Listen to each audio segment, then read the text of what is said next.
Assalamualaikum warahmatullahi wabarakatuh. Perkenalkan, nama saya Husain Muhal Tanjung. NIM saya 0103223038. Di sini saya akan memperjelaskan tentang memperkenalkan hadis Nabi Shallallahu Alaihi Wasallam.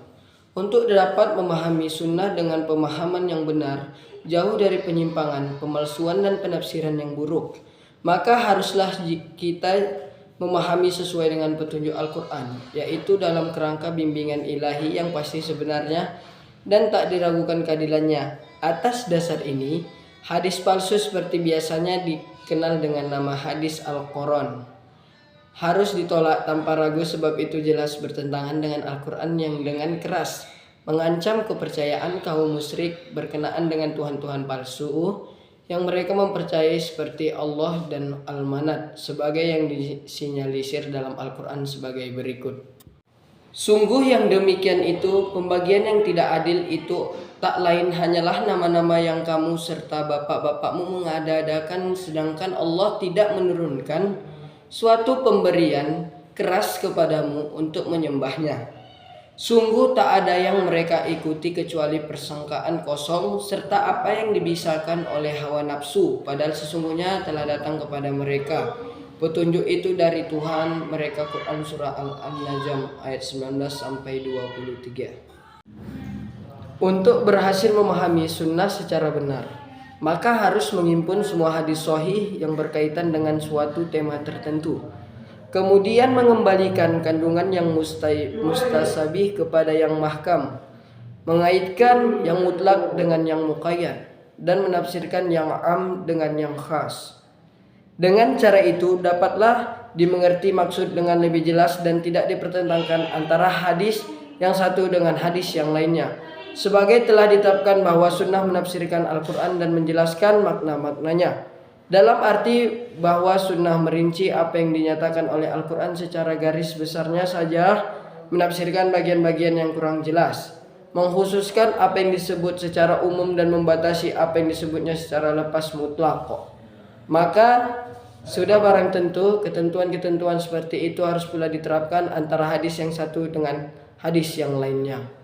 Sebagai contoh adalah hadis yang berkenaan dengan larangan-larangan mengenakan sarung sampai di bawah mata kaki, yang mengandung ancaman keras terhadap para pelakunya, yaitu hadis-hadis yang dijadikan sandaran oleh sejumlah pemuda yang amat bersemangat untuk menunjukkan kritik yang tajam terhadap siapa-siapa yang tidak memendekkan saup baju gamisnya sehingga di atas mata kaki. Sedemikian bersemangatnya mereka sehingga hampir-hampir menjadikan masalah mendekatkan saup ini sebagai syiar Islam terpenting atau kewajiban yang maha agung. Dan apabila menyaksikan seorang alim atau da'i muslim yang tidak mendekatkan saupnya seperti yang mereka sendiri yang melakukannya, maka mereka akan mencibitnya dalam hati atau ada kalanya menuduh secara terang-terangan sebagai seorang yang kurang beragama.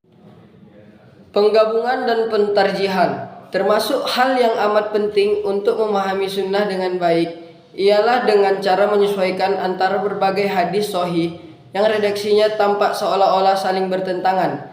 Demikian pula makna kandungan yang bersepintas selalu tampak berbeda. Semua hadis-hadis sebaiknya dikumpulkan, masing-masing dinilai secara profesional sedemikian hingga dapat dipersatukan dan tidak saling berjauhan, saling menyempurnakan dan tidak saling bertentangan.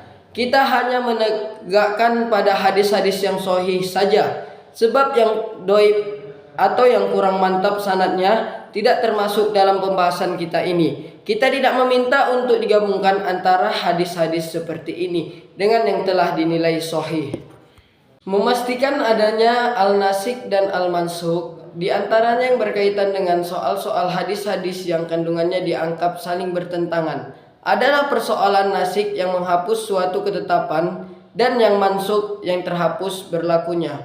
Persoalan nasik ini adalah hubungannya dengan ilmu-ilmu Al-Quran, sebagaimana ada hubungannya dengan ilmu-ilmu hadis. Memahami asbabul wurud, di antara cara yang baik untuk memahami hadis Nabi Shallallahu Alaihi Wasallam ialah dengan memperhatikan sebab-sebab khusus yang melatar belakangi diucapkannya suatu hadis atau kaitan dengan suatu illah alasan sebab tertentu yang dinyatakan dalam hadis-hadis tersebut atau disimpulkan darinya, atau dapat dipahami dari kejadian-kejadian yang menyertainya. Inilah hasil presentasi saya. Billahi taufiq wal hidayah. Wassalamualaikum warahmatullahi wabarakatuh.